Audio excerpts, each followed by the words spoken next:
From far and wide, Oilers fans, this is Dolynny TV. And this is Dolynny TV, guys. Welcome back to another game preview ahead of the Oilers taking on the Columbus Blue Jackets this morning. A big game for our team because, well, you know what? Just need to keep trying to not tank. That's essentially what I'm holding on to hope for here.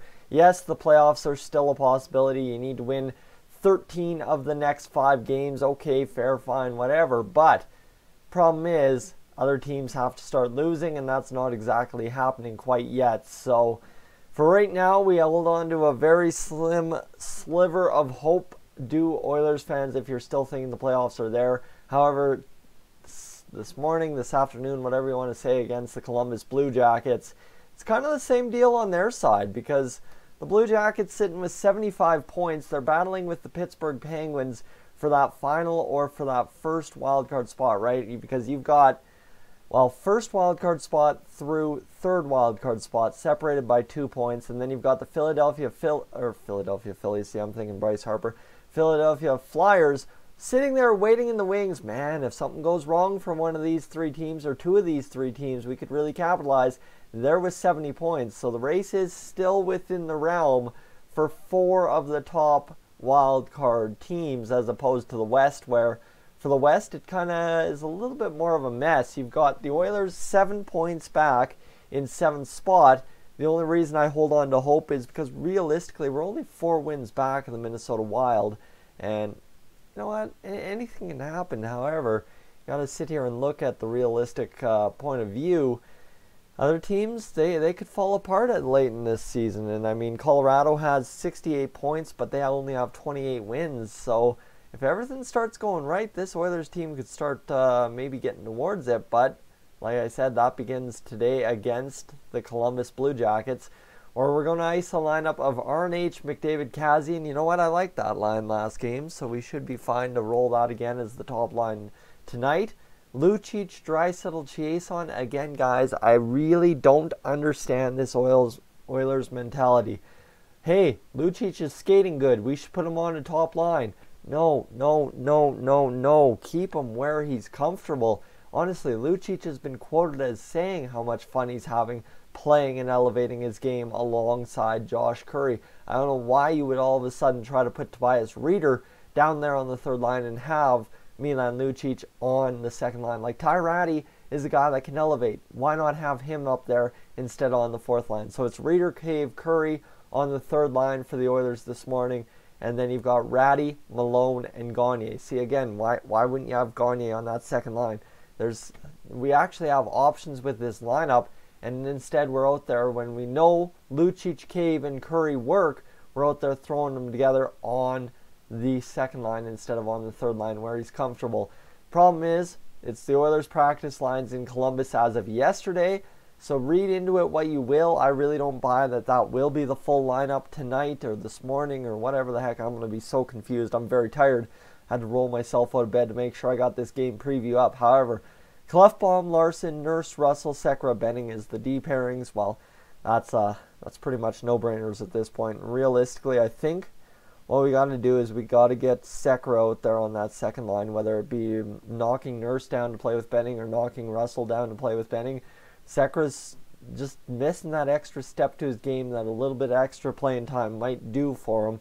So hopefully we get it done. And you see, in the midst of a sensational run, Josh Curry, what have we got? What am I missing?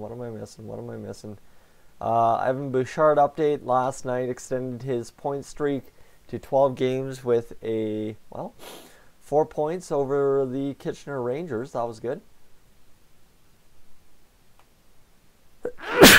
And the thing I am missing, the thing I was looking for from Bob Stauffer, Edmonton at Columbus, 11 a.m. today. It is Connor McDavid, third in the NHL with 87 points. Connor McDavid has 2 points per game against the Columbus Blue Jackets in 6 career games for 12 points total. And Draisaitl led NHL with 12 goals in February, third in the NHL with 39 goals, so he gets goal number 40 today, I bet. And second with 16 power play goals on a 9-game point streak, 7-5-12. So good for Leon Draisaitl. Nugent Hopkins, this is where it also gets exciting. So you see the top three, these guys have all really performed well either of late or against Columbus in their career. Nuge has four goals, 14 assists, 18 points in 14 career games against the Columbus Blue Jackets. So to hope and pray that we've got ourselves something good coming up today against the Blue Jackets, I would say is for sure. So now you take a look at the scoring standings for the Oilers, where we sit coming into today's action, because I've already checked the standings. And for the Oilers, you go down to the list here. Brad Malone, still pointless. Sekera's got a point in 6 games. Can you believe Sekera's already played 6 games? And for you guys that really like to bash Mikko Koskinen, honestly, compared to what Cam Talbot was getting paid $4 million for, we're getting a hell of a deal out of Mikko Koskinen. 17 wins, 15 losses, 4 overtime losses, a 2.84 goals against average, and a 908 save percentage. So Koskinen, as ugly of games as he has, he does hold his head above water a lot better than Cam Talbot was doing the past 2 years. So let's see who else we got. Colby Cave, guys, that's another guy you got to keep an eye on today, even if he's playing with Tobias Reeder. Honestly, Cave getting an assist on the Tobias Reeder first goal of the season, that would be absolutely unreal. You've got, Josh Curry, 3 points in 6 games. You've got Sam Gagner, 3 points in 7 games. And then you go down Kyle Brodziak, only 7 points in 58 games. That's brutal. You've got Jesse Puljujarvi, who's not playing, so don't need to worry about him. Tobias Reeder, 11 points in 50 games. Need to start getting him some goals. Matt Benning, 11 points in 52 games. Think about this. We crap on Matt Benning a lot, but Matt Benning actually has 2 more goals than Tobias Reeder this season, and he only has 2. Jujhar Khaira, who we hopefully will see soon, has 16 points on the year. Ty Rattie has 11. He's got 4 goals, 7 assists. And then Adam Larsson up there with 16 points now. Milan Lucic with 16. You've got Kazian with 17, 9 goals, 8 assists. Clefbaum, 18 points. And then you get into the top 5. The top 5 is Alex Chiasson, who's got 17 goals, 11 assists, 28 points. So realistically, for what we got out of Chiasson at the start of the season, I mean, a PTO guy coming on the cheapest deal on the team, is it that bad of production? No, it's not. It's just the fact that Oilers fans are seeing him cool down and start turning on him as quickly as possible. That's our problem. And I mean, I'm as guilty of that as most of you are, so let's not kid ourselves there. Darnell Nurse, 7 goals, 25 assists, 32 points. So for guys you got to look out for tonight against Columbus in a game that's really tough, because you got to look at Columbus being Duchesne, Dzingel, Panarin, and you've got Seth Jones, you've got weapons, you've got Bobrovsky in net. It is a scary time to face Columbus right now as they're trying to scratch and claw their way into the playoffs. They're playing desperate hockey with a good, desperate team. I don't know. You got to have Chiasson maybe go out there, get a goal. You got to get Darnell Nurse a power play goal. Nuge needs a couple of assists. Draisaitl needs a couple of points. And Connor McDavid needs a couple of points. As you see, well, Draisaitl with a couple of points would hit 80 points for the first time in his career. I mean, everything's for the first time in his career at this point. But 39 goals, 39 assists for Draisaitl. 33 goals, 54 assists for Connor McDavid for 87 points in 60 games played this season. However, the issue is, you look at this. Draisaitl is an even 0. You've got Connor McDavid at a -3. You've got Nuge at a -13. Darnell Nurse at a -12. Chiasson -1.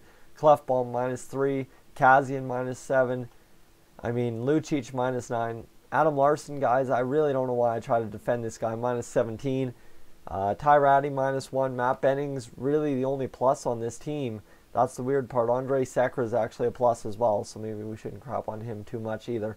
So guys, that is where we sit at this point of the season. It's a tough slag to get up into the standings, but today we could potentially tie the Vancouver Canucks if they're not playing today, but it's Hockey Night in Canada, so I feel like they might be. Hold on a second here. Let's see what we've got for games coming up against opponents. Well, March 2nd, the Canucks don't play. They actually play Vegas tomorrow, so hopefully Vegas can do us a favor. Chicago plays LA. Hopefully LA does us a favor there. Arizona plays Detroit. Come on, I know you're tanking Detroit, but go lose a game for us. How about that? Or go win a game. Anaheim plays Colorado, so Anaheim winning a game wouldn't be the worst thing. And then you've got, Minnesota playing Calgary. Calgary needs to whoop them on Jerome again tonight. And St. Louis needs to whoop Dallas, but I'm not buying into that's going to happen. So, guys, that's where we sit. A game preview that really it's just a review of everything at this point, because that's more or less what we're into the rest of the season. Guys, I'm Tyson. This is Dolynny TV. I will catch you in the next one.